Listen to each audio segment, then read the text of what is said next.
ஈரோடு தந்த பகுத்தறிவு புகழ் தந்தை பெரியார் மாளிகை கட்டி வாழ்ந்தது இதே திருச்சியில தான். தனித்தனி இயக்கம் நடத்திய போதும் கொள்கையால் ஒருபோதும் பிரியாத தந்தை பெரியாரும் பேரறிஞர் அண்ணாவும் வெவ்வேறு வழக்குகளில் ஒரே சிறையில் இருந்தது இதே திருச்சியிலே தான். ரயில்வே சந்திப்பின் ஒரு முனையில் தந்தை பெரியாரும் மறுமுனையில் முத்தமிழக தலைவர் கலைஞரும் இந்திய எழுத்து அழிப்பு போராட்டத்தை நடத்தினதும் இதே திருச்சியில தான்.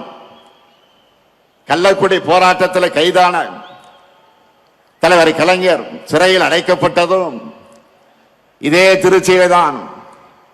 அப்போ 1953 கை குழந்தையாக இருந்த என்னை என்னுடைய அன்னையார் தயாளம்மையார் அவர்கள் கொண்டு வந்து தலைவர் கலைஞர்கிட்ட காட்டினதும் இதே திருச்சியில் இருக்கக்கூடிய சிறையிலே தான்.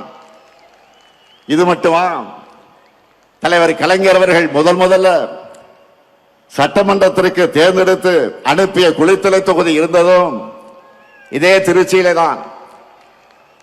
அடுத்து பேரறிஞர் அண்ணாவுடைய மறைவுக்கு பின்னால் தலைவர் கலைஞர் அவர்கள் நமக்கு 50 முழக்கங்களை தந்ததும் இதே திருச்சியில தான். அதனாலதான் சொல்றேன், திருச்சி என்றாலே திருப்பம், திருச்சி என்றாலே எழுச்சி, திருச்சி என்றாலே உணர்ச்சி, திருச்சி என்றாலே மகத்தான வெற்றி. அப்படிப்பட்ட திருச்சியில இன்றைக்கு ஒரு மாபெரும் வரலாற்று கடமையை நிறைவேற்றத்தான் நாம் கூடியிருக்கிறோம். 1956 இதே திருச்சி மாநாட்டில் தான் லட்சக்கணக்கான தொண்டர்கள் வாக்களிக்க கழகம் தேர்தலில் போட்டியிட வேண்டும் என்ற முடிவை பேரறிஞர் அண்ணா அவர்கள் எடுத்தார்கள். அது நடந்து 70 ஆண்டுகள் ஆகியிருக்கிறது. இந்த தருணத்தில் தந்தை பெரியாரால் கொள்கை உரம் பெற்று பேரறிஞர் அண்ணா அவர்களால் பக்குவப்படுத்தப்பட்டு தமிழக தலைவர் கலைஞர் அவர்களால் வழிநடத்தப்பட்ட நாம தான் தமிழ்நாட்டை தொடர்ந்து ஆள வேண்டும் என்ற உறுதியை இந்த மாநாட்டில் எடுத்துக்கொள்ள வேண்டும்.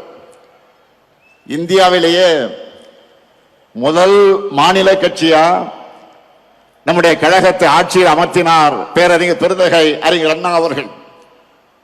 அவரது வழியில 5 முறை தமிழ்நாட்டை ஆட்சி செய்தார் நம்முடைய உயர்நீக தலைவர் கலைஞர் அவர்கள்.